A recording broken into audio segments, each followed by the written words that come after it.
The Australian government is being urged to expand its scam prevention framework to cover more critical sectors, enhancing consumer protection against scams, with the team from Yubico advocating for broader safeguards. Joining me today is Geoff Schomburgk, Vice President for the Asia Pacific and Japan region for the team at Yubico. It's good to have you with me in the studio. Let's talk key cybersecurity trends and challenges that we're seeing businesses face at the moment. So, and it's not unique to Australia, but no.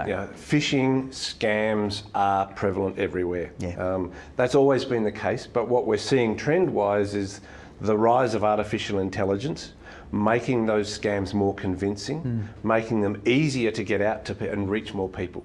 So having a response from the government of the scam prevention framework is a really good step forward because those trends are not going away. They're in fact increasing. And it's being used as both an attack surface or attack weapon and a defence mechanism, I understand, as well. Yeah, mostly what we see is the attack, people wanting to get hold of your credentials to be able to do bad things, to log into your accounts and steal money or cause mischief for large corporates. So what are the main elements of the Scams Prevention Framework Bill, and how is it going to combat these scams and sort of make people a little bit safer online?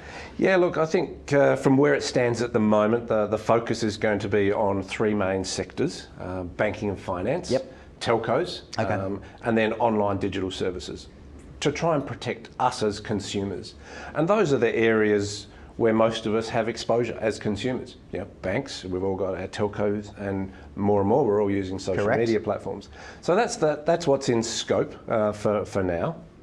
And the bill is trying to look at a number of different approaches to detect, prevent, and then respond. And there's several components behind that, but that's essentially it.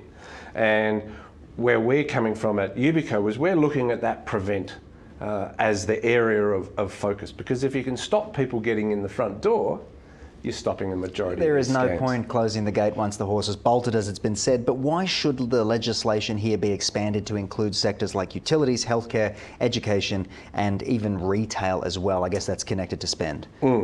Yeah, look, because all of those areas are where we as consumers have online accounts.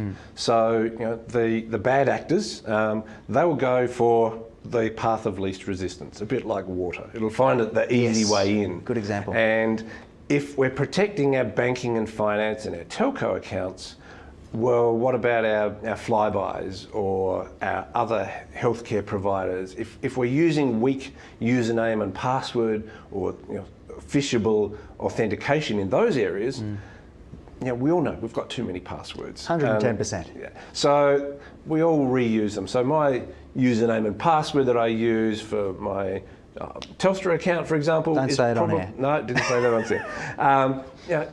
Most people would have something similar for all their accounts because it's too hard to remember. Correct. So the bad guys will try and find another way in. So we think that making the user phishing resistant in all aspects of their digital world is really the way to go. So this is a great step forward, but we're encouraging it to go faster and go broader. Well, because the bad actors out there are certainly going faster and broader and more focused, if you will. Where does Yubico sit in all of this? If people want to find out more, engage, what are you guys offering and who do you expect to knock on the door? So we focus very much on that prevent. So phishing resistant authentication is what Yubico is all about, using modern authentication methods. Some people have heard of passwordless, passkeys, it's all the same thing. So enabling those strong authentication methods is where we play. People can look us up on our website, contact us. We've got a network of resellers around the country that know the product inside out.